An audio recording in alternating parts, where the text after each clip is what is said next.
Great, yes. So I am Kristi Hansen. A lot of you may know me as Professor Kristi. Some of you may know me as Student Kristi, but in my real life, I work for Precision Effect. We are a healthcare marketing and advertising agency. We're the only agency dedicated to working with clients who are looking to change the standard of care in health. And that means that our clients are very innovative.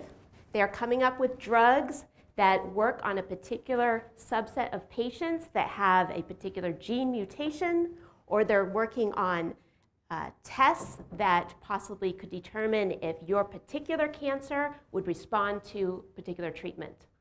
So being in this industry of precision medicine, we at Precision Effect like to keep on top of the trends.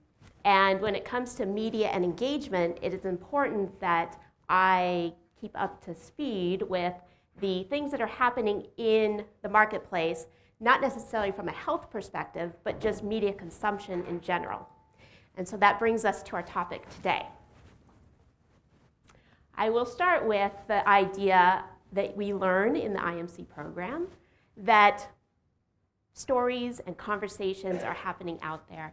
And we're talking about them in small groups, and we're talking about brands, and we're extolling our experiences and sharing information. And this has happened since the dawn of time, right? And at some point, we started categorizing our information and our stories into books. And we would share that information, and we could pass down those stories on and on and on. And then, of course, we had the internet, and now all of a sudden we could find all these stories, and we could find all of this information right at our fingertips on our computer. And what we had really was the age of the information superhighway. Information, information, information. Lots of content on there for our viewing pleasure.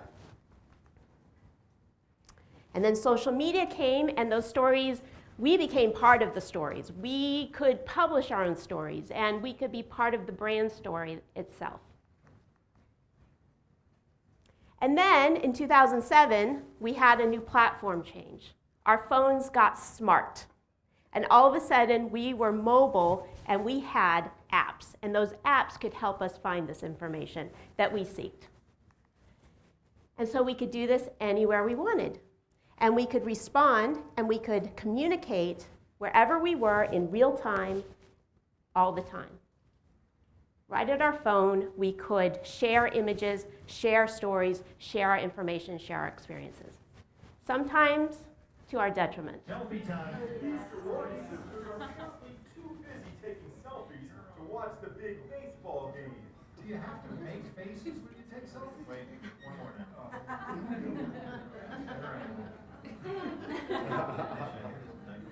That's the best one of the 300 pictures I've taken today. Every picture is locked into her phone. So the point here is mobile is mainstream. Mobile is our mainstream platform of today.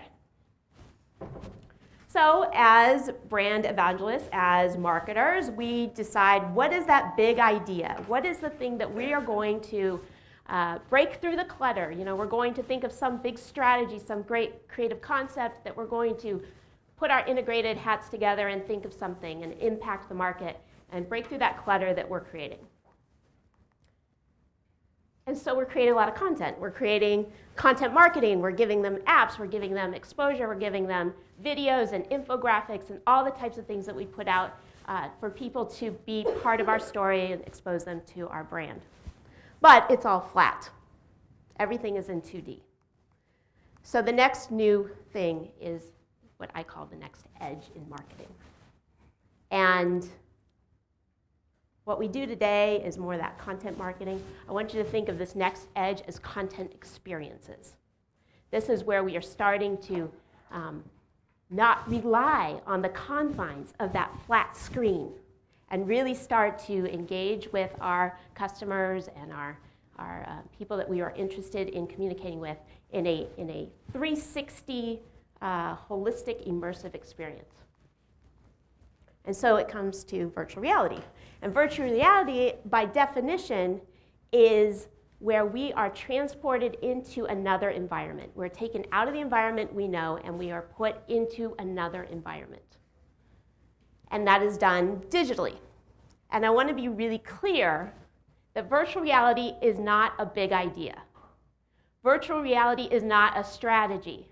Virtual reality is just a platform on which you can tell your brand story, where you can engage with people or you can establish a connection. But it's not going to be the end-all be-all. Back maybe 3 or 4 years, we used to be in brainstorm meetings and we're thinking, what's our big idea? What's some good content or some good story? And somebody would say, how about we do an app? And I said, that's great, we can do an app, but what is that app going to do for us? How is it going to move the conversation forward? So the same thing kind of comes up today. Hey, could we do something virtual reality? Yes, but what is the big idea there? So think about that when you're thinking about virtual reality. Think of it as not necessarily even a tactic. It is a platform. There's 2 kinds of virtual reality going on today. And the first kind I'm going to talk about is mobile virtual reality. And this is sort of where we are today. It's not 100% mainstream in that everybody's adopted it, but it is with some of the early adopters, especially early adopter brands. They are starting to think about mobile virtual reality. And one example of that is 360 video, which is not technically virtual reality because all it is really just a 360 view of something, so video or images. But it is a precursor to understanding what it's like to build programs or experiences in a virtual reality environment. You may have noticed there was a camera around here. They were taking 360 images, and with 360 cameras, you know, there's not a lot of space to put all the behind-the-scenes people, right? So you kind of have to be out there. It's very open and authentic, and you can only stage so much, but at any point where somebody is looking, there's going to be action. So 360 video is really interesting. And Facebook has started allowing for 360 video in your feeds and 360 video ads. So I'm going to talk about one client that is starting to do or has done a 360 video ad, and that's Nescafe. And Nescafe, they wanted to target a younger generation, millennials, I believe, and so they came up with this Good Morning World big idea of a concept, and they executed some 360 video, and I'm just going to pull it up because I do have to interact with it on Facebook, and you can see how it works. So here's the video, and I can move around in it.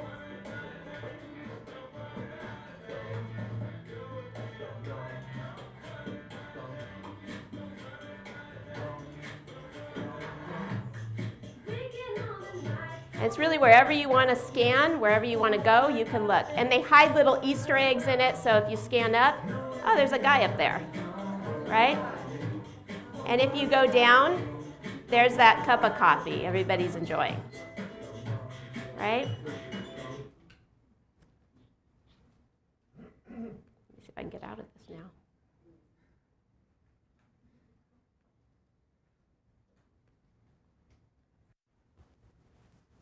Okay, so that's the example of 360 video in an ad format.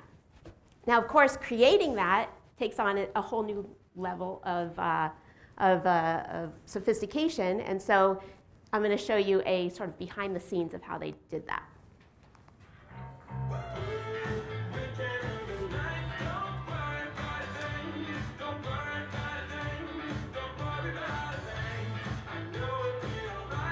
The idea of the film was to gather all those people from all over the world right after the most exciting breakfast they would have, basically, and have them perform a song using only breakfast and kitchen instruments. Actually, the track was completely recorded using only real sounds of breakfast instruments.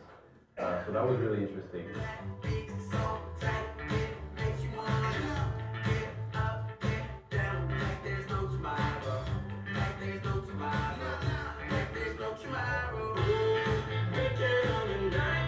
I main difference shooting 360 video compared to shooting regular video is that there's no framing.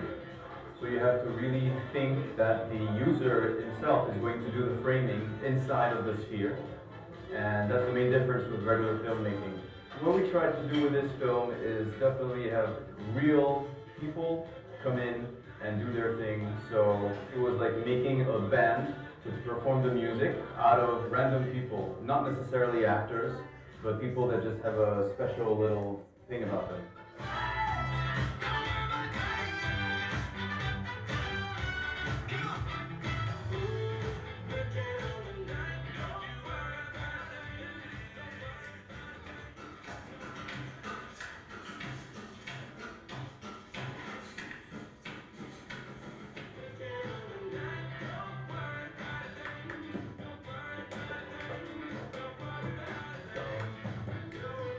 So they take all the footage and they stitch it together, and then they can play it through the 360 video platform.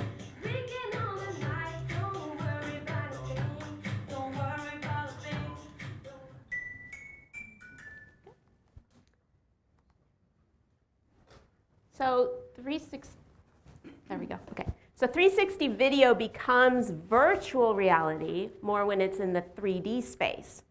And there's a lot of buzz going around about Google Cardboard. So if you haven't heard of Google Cardboard, who hasn't heard of Google Cardboard? Anyone not heard about it? Okay, well, some of you. All right, so Google Cardboard is basically a cardboard box, and it has lenses in it. And the lenses, each one of your eyes will look at a different image, and you get that stereoscopic view, and your phone acts as the mechanism by which to deliver the experience. So this is what if you were not looking at it through Google Cardboard, you would see two images, each at a different vantage point from a 3D camera, and you could then not only see the Eiffel Tower, but you could move around and see all of the surrounding environment of that Eiffel Tower. It can be real life like the Eiffel Tower, it could be CGI, so an imagination type world, and you can also interact with it. So you can have buttons and things where you can be taken to other dimensions. Other dimensions, not other dimensions, but other videos or experiences. Now the cool thing about Google Cardboard is it is a platform. It is not just cardboard. There is obviously the cardboard version, and that usually can come flat, and it kind of rolls out, and people assemble it themselves, right? Or the technology can be used in something small. This is a little eyeglass thing. Kind of goes on your phone.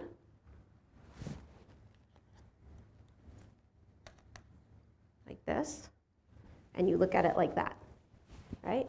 And so for some people, what we found is that women like this a little bit better because it doesn't mess up their makeup.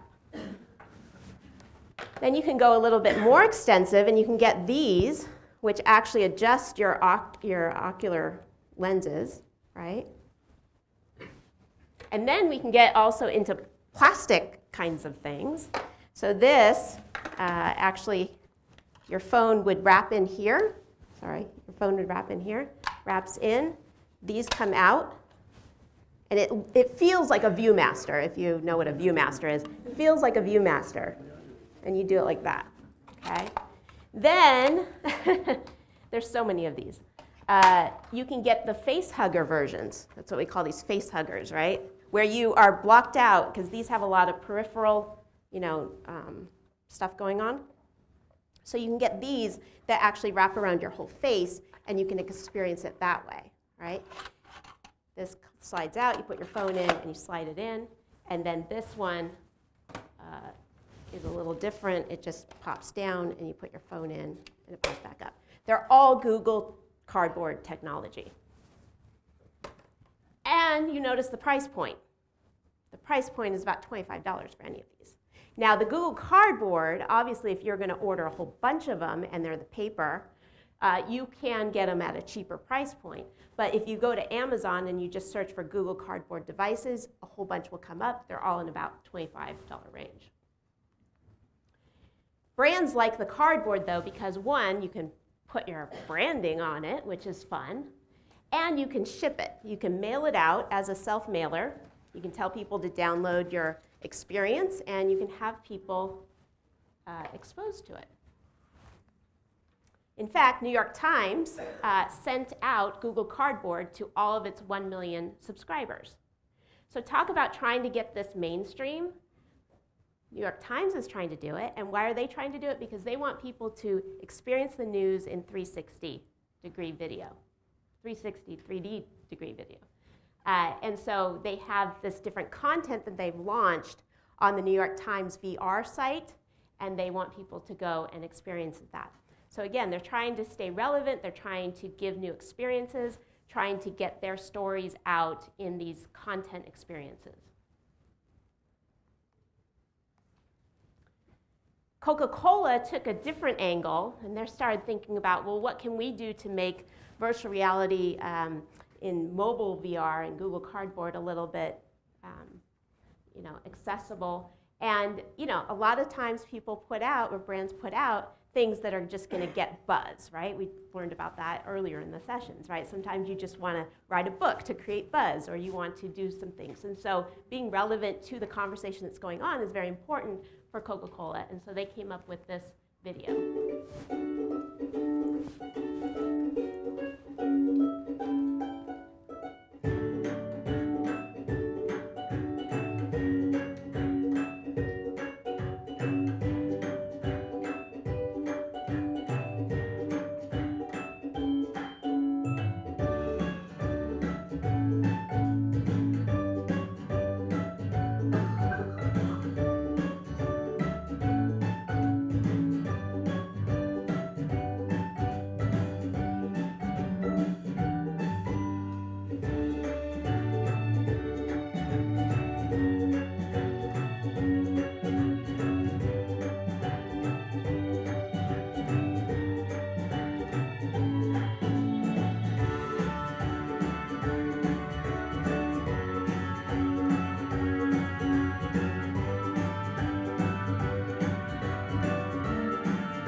So they got a lot of press about their recycled Google Cardboard experiment. And then McDonald's, who we just heard from this morning, we know they like to test things, right? And so they decided to test turning their Happy Meals into Google Cardboard experiences. Happy Meal toys just aren't as simple as they used to be. McDonald's locations in Sweden are introducing Happy Meal boxes that fold into virtual reality viewers called Happy Goggles. The promotion will take place between March 5th and 12th.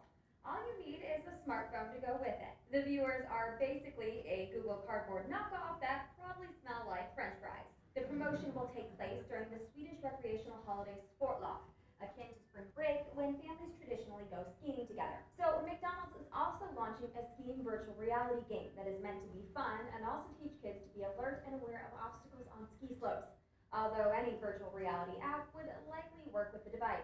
Right now, the Happy Meals boxes are only available in Sweden, but a McDonald's spokesman told Adweek the company could roll out global virtual reality promotions in the future if this one is successful.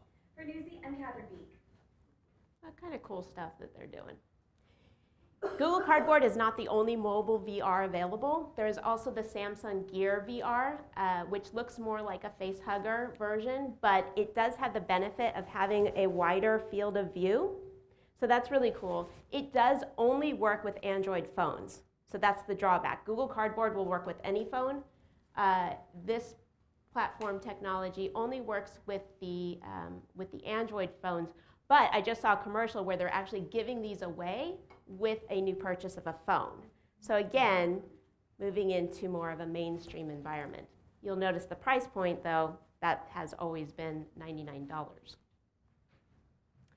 Google's going to come back, and they announced that in fall 2016, they'll come up and they'll release Daydream, which is their answer really to the Samsung Gear, because there's always this competition going on, of course. And so this is kind of what they say this will look like. And it's very similar again to that face hugger style. So that's mobile VR. High-end VR is where people get really excited, and they get excited because Oculus Rift. How many of you have heard of Oculus Rift? Okay, so a lot of you, great.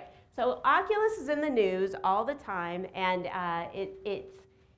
it's been for developers only for the past 2 years, but in March or April, they started pre-releasing or pre-ordering for consumers. Now you'll notice the price point has jumped up a lot from Google Cardboard, right? High-end VR has the added benefit of knowing where you are in the environment you are in.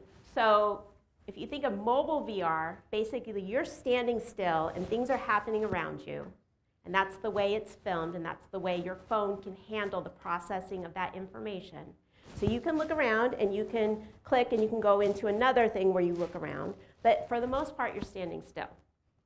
High-end VR allows you to move through environments, and because it's tethered to a computer, the computer renders those environments as you move. So it's very personalized to what you want to do. And that's why it's so expensive. This is the Oculus Development Kit 2. This is what it looks like. And you can see the cords are really fun.